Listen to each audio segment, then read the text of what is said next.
Morning, Lethbridge. Carrie Flatla here with Remax Real Estate Lethbridge. Today I want to have the pre-approval, or now called the pre-qualification lecture that Regan and I have with all of our home buyers. I wanted to go public with it because there's some things happening in the market right now that should be alarming, quite frankly, and I think realtors as a community, we need to do a better job on this with our homebuyer clients because this is the biggest purchase of your life for most people. Collapse rate in Lethbridge is hovering around, our best guess is hovering around 15%. So what I mean by that is that people are making offers on homes in writing, getting an accepted offer, conditional to financing and home inspection. Usually 15% of those deals are collapsing, falling apart. Okay, that's high. That's really high. Now a lot of people say, oh, the lending environment's so difficult and the mortgage rules have changed and affordability is getting harder and harder for home buyers. Well, you know what, that's an excuse, because Regan and I don't have collapsed deals. We actually were talking about this the other day, and we had a hard time coming up with the last incident of a collapsed deal over financing. Like, we couldn't think of one in recent memory at all. Yet the market rate for collapsed deals is about 15%. Okay, so that's insane.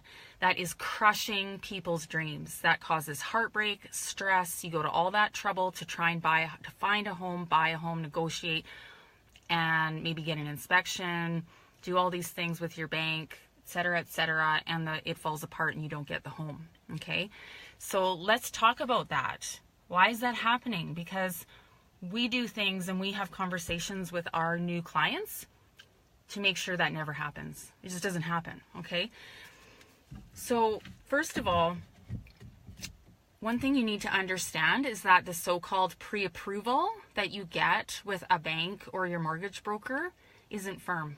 Okay, that just means they're qualifying you. We're trying to shift our terminology and say that's a pre-qualification.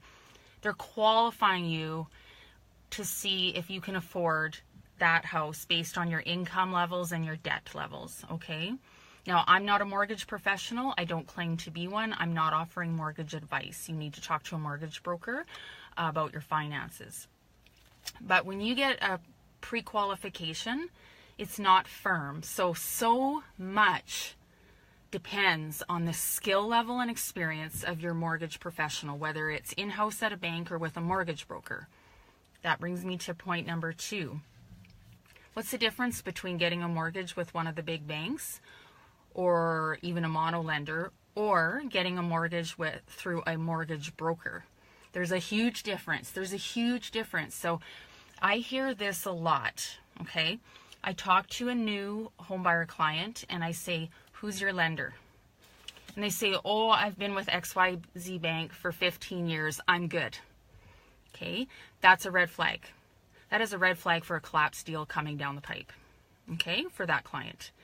It's a red flag because just because you've been with a bank for 10 or 20 years, or your parents banked with them, actually has nothing to do with your ability to get approved for a mortgage. Nothing at all. What matters is the numbers. Also, if you're getting your mortgage through one of the banks or mono lenders, you're only seeing this much of the mortgage product that's available to you on the market. It's like only looking at one house instead of 10 houses when you make a decision to buy a home, because that bank only has that bank to go to for lending on homes.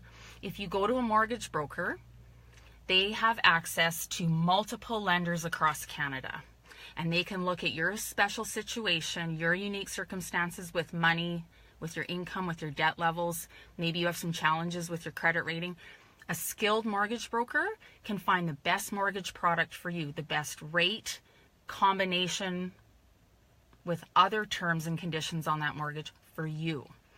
A bank can't do that. They can't shop 20 different lending options. Okay. Also, Realtors love working with a good mortgage broker because they know they're going to get the work done. They answer their phone and they're compensated like a realtor usually for when they get that mortgage approved and that home financed. A lot of employees at a bank, they're not paid that way. They go home at 5 o'clock, and if you get your mortgage or not, it doesn't generally make a big difference. Now, that's not true for every situation in a bank. I know some in-house people at 1 or 2 local banks that are amazing.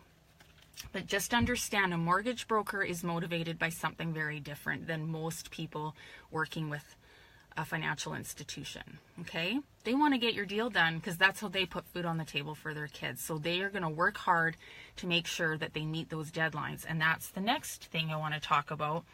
And I've seen deals collapse with other agents and other clients out in the marketplace over this, and it drives me crazy because it's so unnecessary, is everything we do in real estate up to and during the conditional period on an offer, on an accepted offer, is deadline driven. Everything. So you're going to have a financing condition on your offer on a home.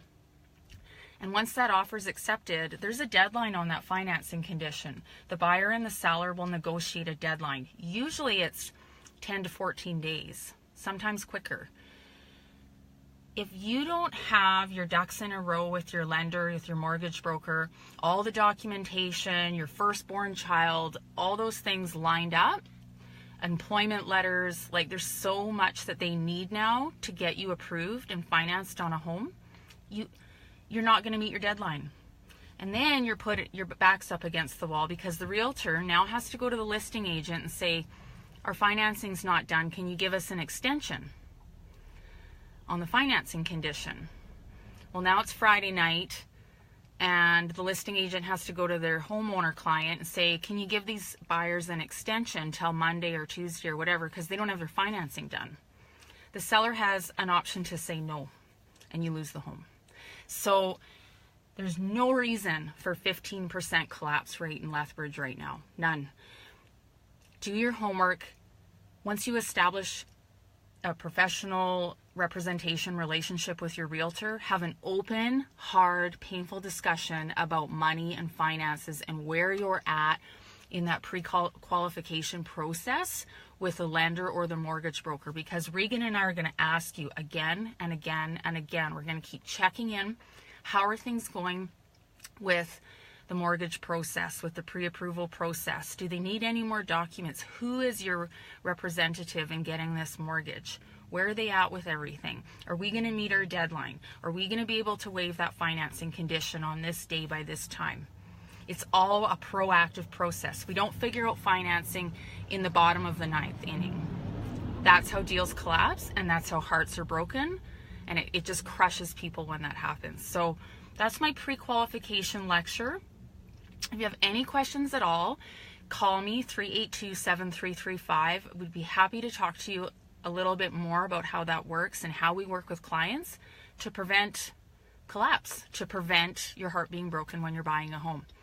This is Carrie Flatler, Remax Real Estate Lethbridge, and we'll see you next week for Friday Fire. Bye-bye.